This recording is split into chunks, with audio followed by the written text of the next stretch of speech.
Welcome dears. अब हम बात करेंगे क्वालिटी ऑफ डिग्री पर। जब हम क्वालिटी ऑफ डिग्री पर बात करते हैं तो इसमें 8 सब थीम्स शामिल हैं जिन पर हम बारी बारी गुफ्तगू करेंगे। सबसे पहला है quality of degree and skill. A degree should reflect the skill students have. If it does not reflect, then it is like a fake currency. If we look at the degree, it is just a piece of paper like a currency note. But we know that when we will give the currency note to the shopkeeper, they will accept it. सो अगर हम देखें तो एक degree और एक currency note में size के अलावा कोई फ़र्क नहीं है। एक करेंसी नोट जो है, जो हम शॉपकीपर को देते हैं, वो उसे एक्सेप्ट करता है और उसके बदले में हम कोई चीज़ खरीद सकते हैं अगर उसकी वैल्यू उससे मैच करती है तो। लेकिन इसी तरह अगर वो कोई फेक नोट हो या इन्हीं नोट्स को गवर्नमेंट ऑफ द डे ये करार दे दे कि यह वैलिड नहीं रहे, इनकी जगह पर नए नोट इशू कर दे, तो उस नोट को फिर कोई एक्सेप्ट नहीं करेगा, उसकी वैल्यू ज़ीरो हो जाएगी।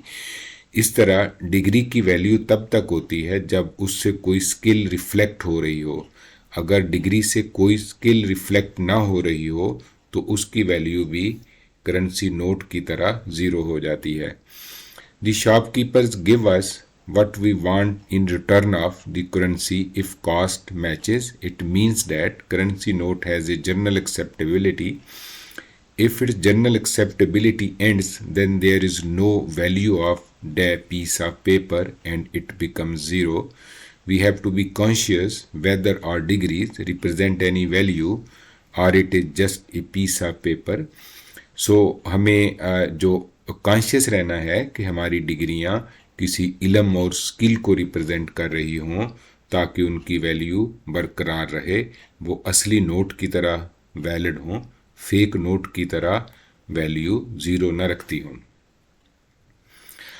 अब है quality of degree and university.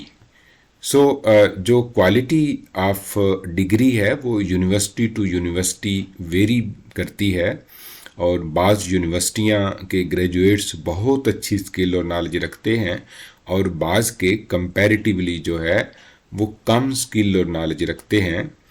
तो अगर हम इस स्लाइड की डिटेल में जाएं तो हम देखते हैं in Pakistan we have more than 253 universities and over 2 million students enrolled in universities in Pakistan. The quality of the degree varies from university to university. There is general complaint that many of the graduates who have degrees are unable to respond even simple questions. Neither they can express themselves or they have substantive knowledge of the subject they have studies. यानी ना तो उनके पास कोई substantive knowledge होता है और ना ही वो अपने आप को एक्सप्रेस कर सकते हैं। तो ये पॉइंट ऑफ कंसर्न है कि हम उन्हीं लोगों को डिग्रियां दें जिनमें मुतलका काबिलियत मौजूद हो। अब जब हम जो डिग्री की क्वालिटी की बात करते हैं तो डिग्री की क्वालिटी डिपेंड करती है टीचिंग पर। तो टीचिंग में देखें तो in most of the universities teaching faculty is not evaluated in a valid and efficient manner to incentivize their performance. If some faculty members are unable to inculcate the relevant skills in the students, then there is no proper mechanism for their training, monitoring and mentoring. Students only become what teachers have become in terms of character, as students do not learn what we ask them to learn, but they learn what we teach them as a teachers. ज़्यादातर जो पाकिस्तान में universities हैं उनमें कोई teaching की valuation का system कोई valid नहीं है और इससे ये होता है कि ऐसे टीचर जिनकी टीचिंग इतनी इफ़ेक्टिव नहीं है उनको बेहतर बनाने के मौके नहीं मिलते, उन टीचर्स की ट्रेनिंग नहीं हो सकती, उनकी मेंटोरिंग प्रॉपरली नहीं हो सकती और उनकी मॉनिटरिंग नहीं होती। तो स्टूडेंट जाहिर है no student can rise above the level of teachers, so student वही सीखते हैं जो हम उन्हें सिखाते हैं, ना कि वो बातें जो टीचर्स उनसे करते हैं। तो इसलिए टीचर्स की टीचिंग और उनका करैक्टर बहुत बुलंद होगा, तो तभी हमारे स्टूडेंट जो हैं वो वैलिड चीज़ें सीखेंगे, तभी वो कुछ बन सकेंगे। इसी का फोर्थ पॉइंट है, in the presence of information and guidance gaps in faculty the students may not learn properly and gaps are transfer to learning of the students. यानी फैकल्टी के अंदर जो नॉलेज का गैप है वो डायरेक्ट स्टूडेंट में transfer हो जाता है। तो इस तरह एक vicious cycle of gaps create होता है, यानी टीचर में कमी थी वो स्टूडेंट में ट्रांसफ़र हो गई, स्टूडेंट अपने स्टूडेंट में ट्रांसफ़र कर देता है। तो इसलिए टीचर्स को बहुत कॉन्शियस रहने की ज़रूरत है कि उनके नॉलेज में कोई गैप ना हो और ख़ास तौर पर उनके करैक्टर में कोई गैप ना हो। फिफ्थ पॉइंट है, in the presence of learning gaps students may not be able to develop a comprehensive picture of their field of study।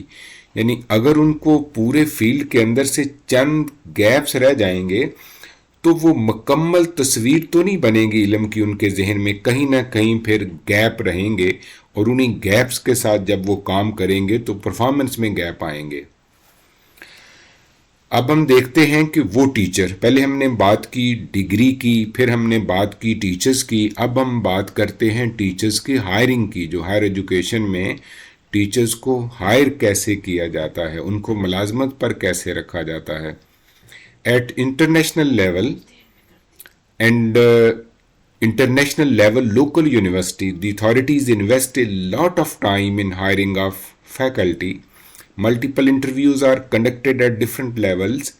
After successfully going through the interviews, faculty candidates spend whole day to have separate interaction with students and faculty. Their interactions with faculty and students is evaluated in a formal and systematic way. यानी जो अच्छी यूनिवर्सिटियां हैं national और international, इसमें teachers की hiring पर बहुत ज़्यादा टाइम लगाया जाता है, उनके मल्टीपल इंटरव्यूज़ होते हैं और वो मुकम्मल दिन गुजारते हैं स्टूडेंट के साथ और फेलो टीचर्स के साथ, और बड़े सिस्टमैटिक वे से ये देखा जाता है क्या वो यूनिवर्सिटी के लिए एक एसेट साबित होंगे या नहीं। टीचर की हायरिंग का फिफ्थ पॉइंट है, afterwards the faculty candidates deliver a sample lecture which is again evaluated by students and experts।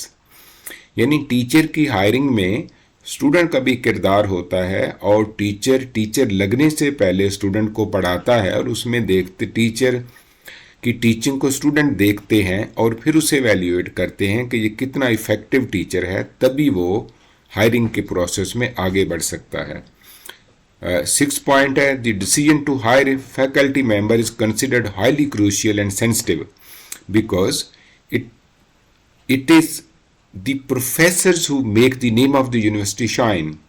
If any university hires professors who are not fit for teaching, then the departments collapse। यानी after all teachers की वजह से यूनिवर्सिटियां तरक्की भी करती हैं और डूबती भी हैं। सेवंथ पॉइंट है, this is exactly what is happening is most of the universities the process of hiring of professor is very superficial. Decision is taken after one interview and 20 to 30 candidates are interviewed per day. तो यहाँ हमें ज़्यादा वक्त लगाने की ज़रूरत है teachers की हायरिंग पर, जैसा कि कुछ यूनिवर्सिटियों में बड़ा सती अंदाज से टीचर्स को हायर कर लिया जाता है। अब ये सवाल पैदा होता है कि हम टीचर्स में देखना क्या चाहिए। यानी हमने जो डिग्री की वैल्यू की बात की, फिर हमने टीचर्स की बात की, फिर हमने टीचर्स के हायरिंग प्रोसेस की बात की, तो अब हम ये देखना चाहते हैं कि टीचर्स में क्या देखें या क्या टीचर्स को अच्छा बनाता है या what makes a good teacher. Point one है, the first thing is that they should know their subject and should know how to teach it. यानी अपना सब्जेक्ट भी जानते हो और उसे पढ़ाना भी जानते हो. They must know the characteristics of their students and study skill gaps in the students. यानी एक तो उन्हें उनकी खुसूसियात का पता हो और दूसरा देखें, एक तो तालिब इल्म के इल्म में कोई गैप हो सकता है, कमी हो सकती है. और ये कमी आती कहाँ से है कि तालिब इल्म को पढ़ना नहीं आता, उसे सीखना नहीं आता. तो जो उसकी सीखने की स्किल है, जब तक उसमें जो गैप है उसको नैरो ना किया जाए, कम ना किया जाए, तब तक जो है वो स्टूडेंट की लर्निंग का गैप पूरा नहीं किया जा सकता. तो टीचर में ये कैपेसिटी होनी चाहिए कि वो स्टूडेंट के इल्म से ये अंदाज़ा लगा लें कि उसके पढ़ने के तरीके में कहाँ कमी है ताकि उसे दूर किया जा सके. सेकेंड पॉइंट है, secondly we have to see that over a period of time will they be able to stay in touch with modern knowledge. If it is like that a professor studies something today and teaches something for next 30 years, knowledge is changing rapidly. So दूसरी चीज जो उनमें देखनी है कि teacher वक्त के साथ साथ अपने आप को डेवलप करे. एक चीज जो पढ़ ले हमेशा ना पढ़ाता रहे, उसको आगे बढ़े. टेक्नोलॉजी में हम देखते हैं कि बहुत सारी सूरतों में स्टूडेंट टीचर से टेक्नोलॉजी में बहुत आगे है. ये फ़र्क नहीं होना चाहिए, बल्कि टीचर को स्टूडेंट से आगे होना चाहिए टेक्नोलॉजी के यूज़ में, मॉडर्न गैजेट्स में. नेक्स्ट है जी students learning and incentive. Students need incentive that they would not get degree if they would not study properly as per prescribed criteria. Student को वाजे होना चाहिए कि वो पढ़े बगैर डिग्री नहीं ले सकते. जब ये वाजे हो जाएगा तो फिर दूसरे पॉइंट पर आएंगे. A degree must reflect that the students has the required skill. If it does not reflect, then it is like a fake currency, then its value starts to drop. This is exactly what is happening in our society. So degree की value के लिए पढ़े बगैर students को degree नहीं दी जानी चाहिए और उन्हें लेनी भी नहीं चाहिए. अब आ जाते हैं स्टूडेंट्स लर्निंग और स्टडी स्किल्स पर. After students get strong feeling that they cannot get degree without going properly through learning and examination systems, they need support to acquire good study skills as early as possible, certainly before they develop other poor or erroneous concepts concerning study. तो जब तालिब इल्म को पता चल जाएगा कि पढ़े बगैर डिग्री नहीं ली जा सकती, नहीं मिलेगी, तो यकीनन वो पढ़ना चाहेगा. यही वो लम्हा है जब हमने उन्हें इफ़ेक्टिव स्टडी स्किल्स सिखानी है, पढ़ने का तरीका सिखाना है. उससे पहले कि वो मिसकंसेप्शन पाल ले, तोहमात का शिकार हो जाए या बैड स्टडी हैबिट्स को अपना ले. उसके बाद है जी हम study skilled students and faculty. तो इसके 4 पॉइंट्स हैं जिनको हम वन बाय वन देखते हैं. Teaching study skills would help students to learn maximum out of minimum possible time. यानी स्टडी स्किल हम उन्हें सिखाना चाहते हैं उसको उनकी जो एफिशिएंट यूज ऑफ टाइम कर सकेंगे, यानी थोड़े वक्त में ज्यादा भी सीख सकेंगे और सही भी सीख सकेंगे. Many students do poorly in the studies because they have never learn how to study. यानी जैसे शार्पन दी सा का कॉन्सेप्ट है ना, वैसे ही जैसे हम अगर सीखना नहीं सीखेंगे तो हम इफेक्टिवली सीख नहीं सकेंगे. तो यकीनन हमारे तालिब इल्म को जो सीखने की यानी स्टडी स्किल्स की ज़रूरत है. थर्ड पॉइंट है teaching the students to plan their study is a major responsibility of the teacher.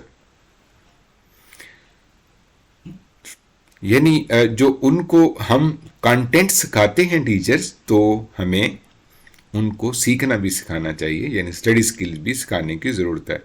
The skills include concentration on study, time management for study, preparing for test, taking test and post test analysis, ये बड़ी बड़ी skills हैं जो तालिब इल्मों को हमें सिखानी चाहिए। तो ये थी आज की गुफ्तगू। Thank you very much for being with me.